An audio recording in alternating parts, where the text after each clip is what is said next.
का भाषण सिर्फ राजनीतिक बयानबाजी तक सीमित नहीं रहा, बल्कि उसके अंत ने ऐसा रंग जमा दिया कि पूरा सदन तालियों से गूंज उठा।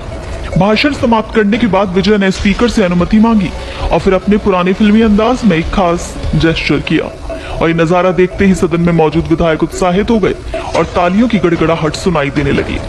कुछ ही देर में इसका वीडियो सोशल मीडिया पर वायरल हो गया और राजनीतिक गलियारों से लेकर आम लोगों तक चर्चा का विषय बन गया। दरअसल विजय का पूरा संबोधन पहले से ही सुर्खियों में था। अपने भाषण के दौरान उन्होंने विपक्षी डीएमके पर तीखा हमला बोला और राज्य में कथित भ्रष्टाचार के मुद्दे को जोर शोर से उठाया। विजय के आरोपों पर डीएमके विधायकों ने कड़ा विरोध दर्ज कराया। सदन में कुछ समय के लिए हंगामे जैसी स्थिति बन गई और बाद में डीएमके के कई विधायक विरोध स्वरूप वॉकआउट कर गए। हालांकि इस पूरे घटनाक्रम का सबसे चर्चित हिस्सा विजय का ये फिल्मी अंदाज रहा, जिसने राजनीति और सिनेमा के उनके पुराने संबंधों की याद ताजा कर दी।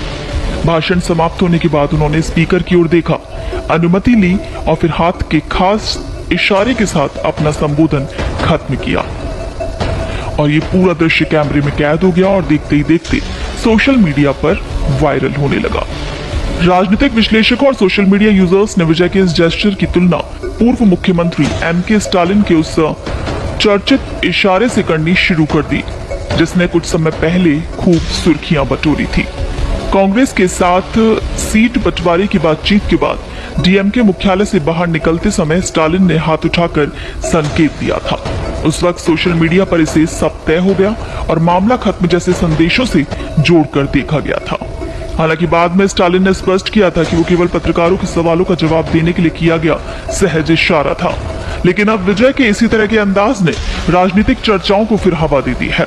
अपने संबोधन में विजय ने यह भी स्पष्ट करने की कोशिश की कि उनकी पार्टी केवल एक फिल्म स्टार की लोकप्रियता के दम पर राजनीति में नहीं आई। उन्होंने कहा कि उनकी पार्टी पहले जनता के बीच गई और लोगों का विश्वास जीतने के बाद राजनीतिक संगठन के रूप में सामने आई। विजय ने कहा, जो लोग उनकी पार्टी को केवल अभिनेता की पार्टी समझते थे, जनता ने उन्हें गलत साबित कर दिया। वहीं मुख्यमंत्री ने दावा किया कि उनकी पार्टी ने 2026 का विधानसभा चुनाव बिना किसी गठबंधन की लड़ा और जनता ने उन्हें भारी समर्थन दिया।